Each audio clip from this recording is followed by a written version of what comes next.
Understood Betsy by Dorothy Canfield Fisher. Chapter 7. Elizabeth Ann Fails in an Examination.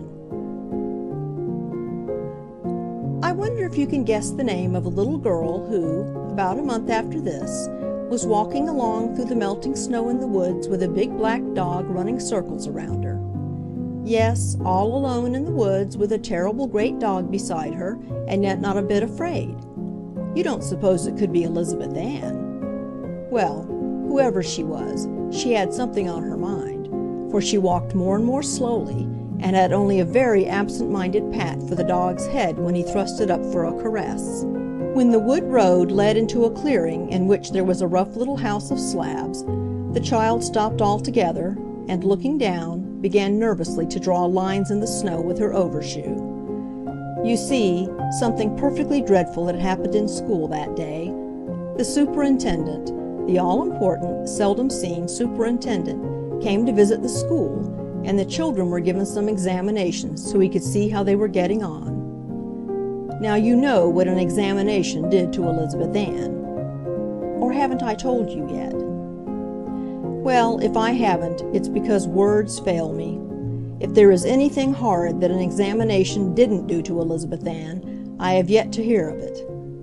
It began years ago, before she ever went to school, when she heard Aunt Frances talking about how she had dreaded examinations when she was a child, and how they dried up her mouth and made her ears ring and her head ache and her knees get all weak and her mind a perfect blank, so that she didn't know what 2 and 2 made. Of course, Elizabeth Ann didn't feel all those things right off at her first examination, but by the time she had had several, and had rushed to tell Aunt Frances about how awful they were, and the two of them had sympathized with one another, and compared symptoms and then wept about her resulting low marks, why, she not only had all the symptoms Aunt Frances had ever had, but a good many more of her own invention. Well, she had had them all, and had them hard this afternoon when the superintendent was there.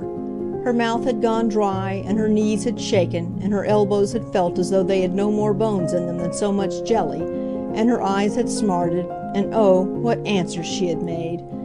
That dreadful tight panic had clutched at her throat whenever the superintendent had looked at her, and she had disgraced herself 10 times over. She went hot and cold to think of it, and felt quite sick with hurt vanity. She who did so well every day and was so much looked up to by her classmates, what must they be thinking of her? To tell the truth, she had been crying as she walked along through the woods because she was so sorry for herself. Her eyes were all red still, and her throat sore from the big lump in it. And now she would live it all over again as she told the Putney cousins, for of course they must be told. She had always told Aunt Frances everything that happened in school. It happened that Aunt Abigail had been taking a nap when she got home from school, and so she had come out to the sap house, where Cousin Ann and Uncle Henry were making syrup, to have it over with as soon as possible. She went up to the little slab house now, dragging her feet and hanging her head, and opened the door. Cousin Ann, in a very short old skirt and a man's coat and high rubber boots, was just poking some more wood into the big fire which blazed furiously under the broad, flat pan where the sap was boiling. The rough brown hut was filled with white steam and that sweetest of all odors, hot maple syrup. Cousin Ann turned her head, her face very red with the heat of the fire, and nodded at the child. "Hello, Betsy, you're just in time. I've saved out a cupful of hot syrup for you, all ready to wax." Betsy hardly heard this, although she had been wild about waxed sugar on snow ever since her very first taste of it. "Cousin Ann," she said unhappily, "the superintendent visited our school this afternoon." "Did he?" said Cousin Ann, dipping a thermometer into the boiling syrup. "Yes, and we had examinations," said Betsy. "Did you?" said Cousin Ann, holding the thermometer up to the light and looking at it. "And you know how perfectly awful examinations make you feel," said Betsy, very near to tears again. "Why, no," said Cousin Ann, sorting over syrup tins. "They never made me feel awful. I thought they were sort of fun." "Fun?" cried Betsy indignantly, staring through the beginnings of her tears. Why, yes, like taking a dare, don't you know? Somebody stumps you to jump off the hitching post, and you do it to show 'em. I always used to think examinations were like that. Somebody stumps you to spell pneumonia, and you do it to show 'em. Here's your cup of syrup. You'd better go right out and wax it while it's hot." Elizabeth Ann automatically took the cup in her hand, but she did not look at it.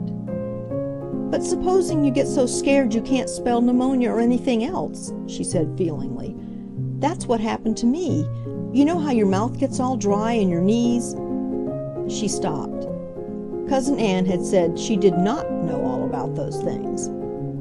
"Well, anyhow, I got so scared I could hardly stand up, and I made the most awful mistakes, things I know just as well.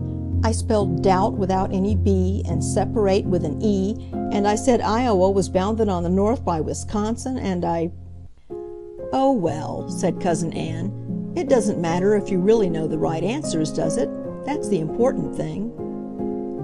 This was an idea which had never in all her life entered Betsy's brain, and she did not take it in at all now.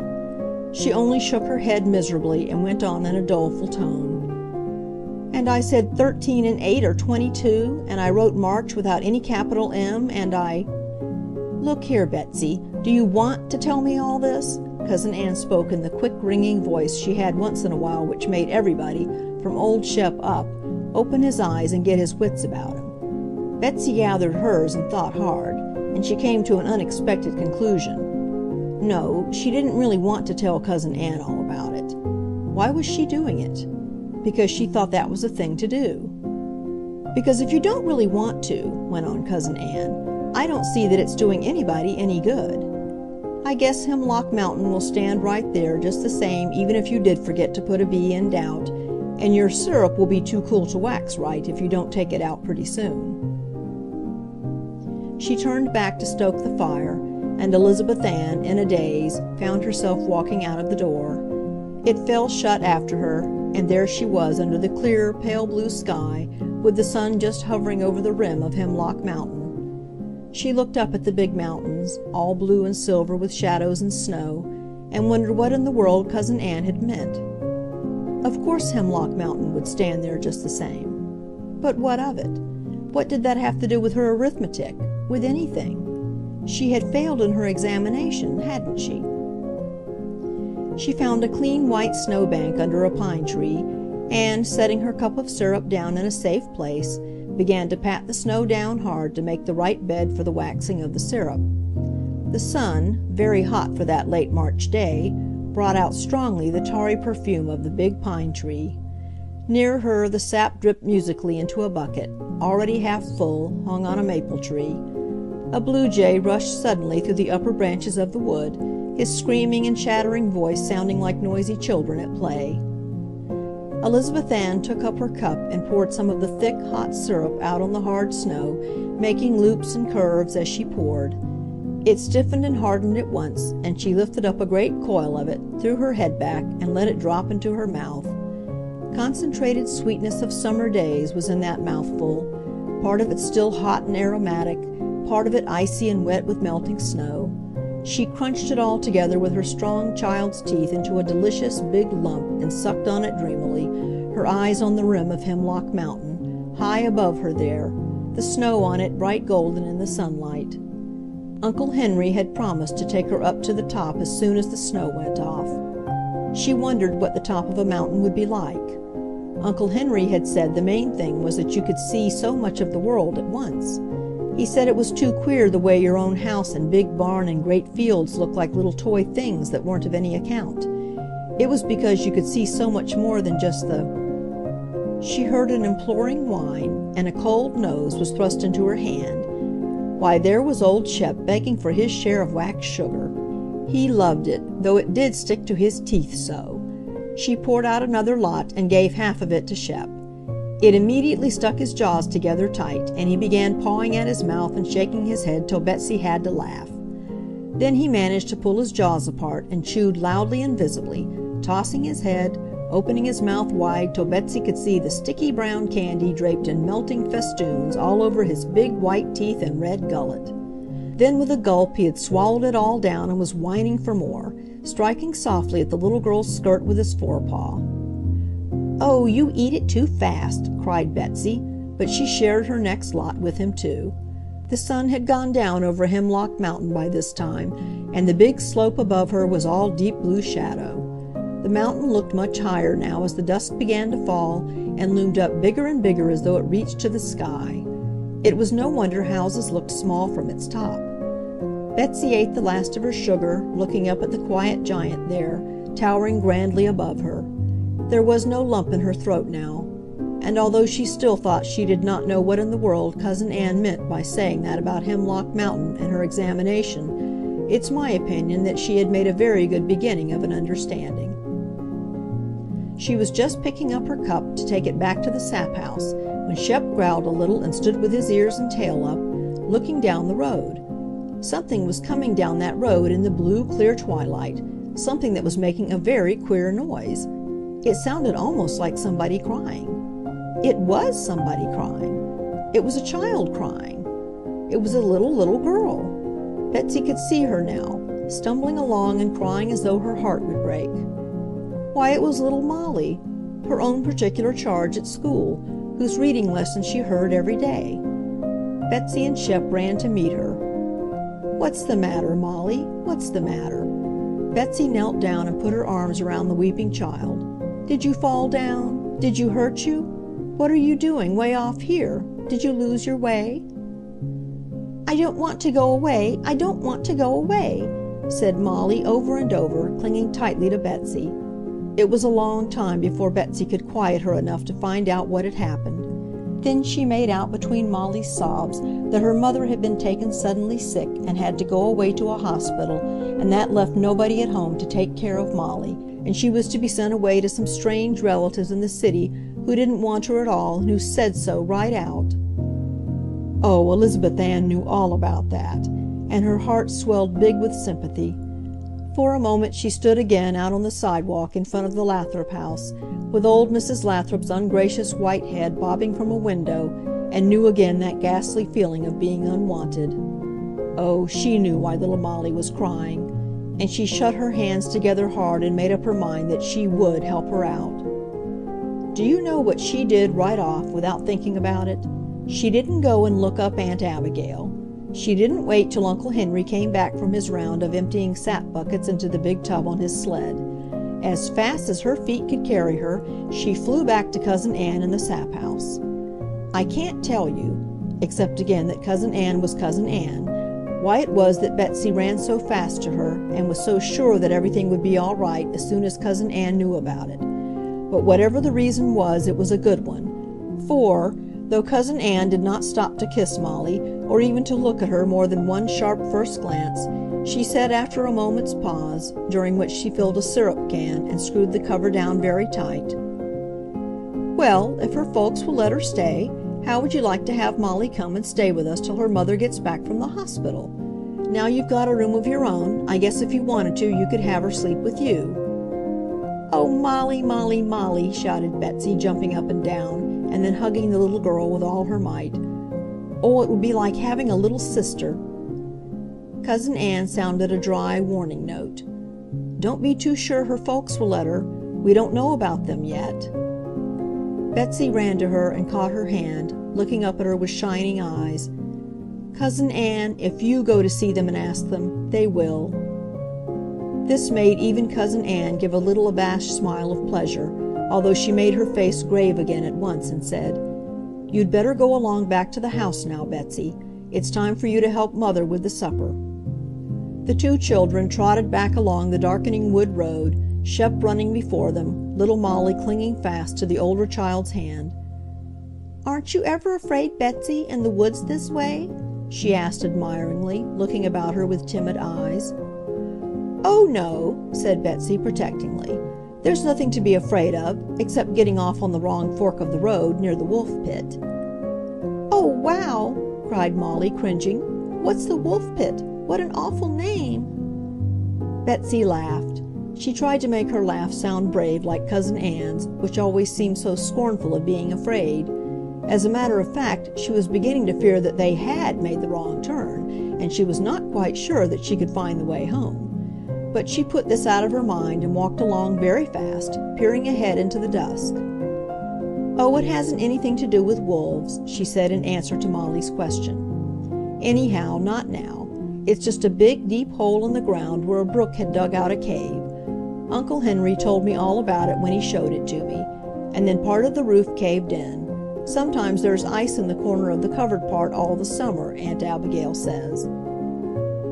"Why do you call it the wolf pit?" asked Molly, walking very close to Betsy and holding very tightly to her hand. "Oh, ever so long ago, when the first settlers came up here, they heard a wolf howling all night, and when it didn't stop in the morning, they came up here on the mountain and found a wolf had fallen in and couldn't get out." "My, I hope they killed him," said Molly. "Oh, gracious, that was more than 100 years ago," said Betsy. She was not thinking of what she was saying. She was thinking that if they were on the right road, they ought to be home by this time. She was thinking that the right road ran downhill to the house all the way, and that this certainly seemed to be going up a little. She was wondering what had become of Shep. "Stand here just a minute, Molly," she said. I just want to go ahead a little bit and see. She darted on around a curve of the road and stood still, her heart sinking. The road turned there and led straight up the mountain. For just a moment the little girl felt a wild impulse to burst out in a shriek for Aunt Frances, and to run crazily away, anywhere so long as she was running. But the thought of Molly standing back there, trustfully waiting to be taken care of, shut Betsy's lips together hard before her scream of fright got out. She stood still, thinking. Now she mustn't get frightened. All they had to do was to walk back along the road till they came to the fork and then make the right turn. But what if they didn't get back to the turn till it was so dark they couldn't see it? Well, she mustn't think of that. She ran back, calling, "Come on, Molly," in a tone she tried to make as firm as Cousin Ann's. "I guess we have made the wrong turn after all. We'd better—" But there was no Molly there. In the brief moment Betsy had stood thinking, Molly had disappeared. The long, shadowy wood road held not a trace of her. Then Betsy was frightened, and then she did begin to scream at the top of her voice. "Molly! Molly!" She was beside herself with terror, and started back hastily to hear Molly's voice, very faint, apparently coming from the ground under her feet. "Ow! Ow! Betsy! Get me out! Get me out!" "Where are you?" shrieked Betsy. "I don't know," came Molly's sobbing voice. "I just moved the least little bit out of the road and slipped on the ice and began to slide, and I couldn't stop myself, and I fell down into a deep hole." Betsy's head felt as though her hair was standing up straight on end with horror. Molly must have fallen down into the wolf pit. Yes, they were quite near it. She remembered now that big white birch tree stood right at the place where the brook tumbled over the edge and fell into it. Although she was dreadfully afraid of falling in herself, she went cautiously over to this tree, feeling her way with her foot to make sure she did not slip, and peered down into the cavernous gloom below. Yes, there was Molly's little face, just a white speck. The child was crying, sobbing, and holding up her arms to Betsy. "Are you hurt, Molly?" "No, I fell into a big snowbank, but I'm all wet and frozen and I want to get out. I want to get out." Betsy held on to the birch tree. Her head whirled. What should she do? "Look here, Molly," she called down. "I'm going to run back along to the right road and back to the house and get Uncle Henry. He'll come with a rope and get you out." At this, Molly's crying rose to a frantic scream. "Oh, Betsy, don't leave me here alone. Don't! The wolves will get me. Betsy, don't leave me alone." The child was wild with terror. "But I can't get you out myself," screamed back Betsy, crying herself. Her teeth were chattering with the cold.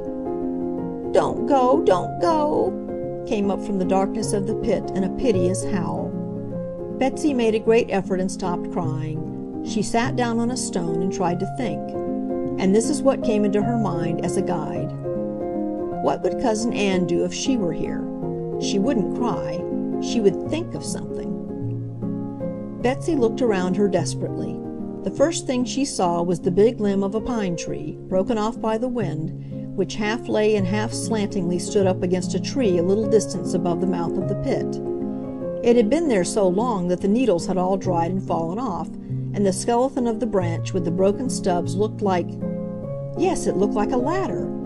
That was what Cousin Ann would have done. Wait a minute, Molly," she called wildly down the pit, warm all over in excitement. "Now listen, you go off there in a corner, where the ground makes a sort of roof. I'm going to throw down something you can climb up on, maybe." "Ow, ow, it'll hit me!" cried poor little Molly, more and more frightened. But she scrambled off under her shelter obediently, while Betsy struggled with the branch. It was so firmly embedded in the snow that at first she could not budge it at all. But after she cleared that away and pried hard with the stick she was using as a lever, she felt it give a little. She bore down with all her might, throwing her weight again and again on her lever, and finally felt the big branch perceptibly move. After that it was easier, as its course was downhill over the snow to the mouth of the pit. Glowing and pushing, wet with perspiration, she slowly maneuvered it along to the edge, turned it squarely, gave it a great shove, and leaned over anxiously. Then she gave a great sigh of relief. Just as she had hoped, it went down sharp end first and stuck fast in the snow, which had saved Molly from broken bones. She was so out of breath with her work that for a moment she could not speak. Then, "Molly, there! Now I guess you can climb up to where I can reach you." Molly made a rush for any way out of her prison and climbed, like the little practiced squirrel that she was, up from one stub to another to the top of the branch. She was still below the edge of the pit there, but Betsy lay flat down on the snow and held out her hands. Molly took hold hard, and digging her toes into the snow, slowly wormed her way up to the surface of the ground. It was then at that very moment that Shep came bounding up to them, barking loudly, and after him Cousin Ann striding along in her rubber boots, with a lantern in her hand and a rather anxious look on her face. She stopped short and looked at the two little girls, covered with snow, their faces flaming with excitement, and at the black hole gaping behind them. "I always told Father we ought to put a fence around that pit," she said in a matter-of-fact voice. "Some day a sheep's going to fall down there. Shep came along to the house without you, and we thought most likely you'd taken the wrong turn." Betsy felt terribly aggrieved. She wanted to be petted and praised for her heroism. She wanted Cousin Ann to realize— oh, if Aunt Frances were only here, she would realize. "I fell down in the hole and Betsy wanted to go and get Mr. Putney, but I wouldn't let her, and so she threw down a big branch and I climbed out," explained Molly, who, now that her danger was past, took Betsy's action quite as a matter of course. "Oh, that was how it happened," said Cousin Ann. She looked down the hole and saw the big branch, and looked back and saw the long trail of crushed snow where Betsy had dragged it. "Well, now, that was quite a good idea for a little girl to have," she said briefly. "I guess you'll do to take care of Molly all right." She spoke in her usual voice and immediately drew the children after her, but Betsy's heart was singing joyfully as she trotted along clasping Cousin Ann's strong hand. Now she knew that Cousin Ann realized. She trotted fast, smiling to herself in the darkness. "What made you think of doing that?" asked Cousin Ann presently as they approached the house. "Why, I tried to think what you would have done if you'd been there," said Betsy. "Oh," said Cousin Ann. "Well—" She didn't say another word, but Betsy, glancing up into her face as they stepped into the lighted room, saw an expression that made her give a little skip and hop of joy. She had pleased Cousin Ann. That night, as she lay in her bed, her arm over Molly cuddled up warm beside her, she remembered, oh, ever so faintly, as something of no importance, that she had failed in an examination that afternoon.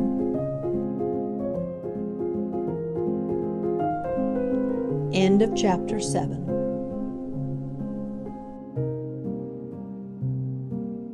Join us again next time for more adventures with Betsy.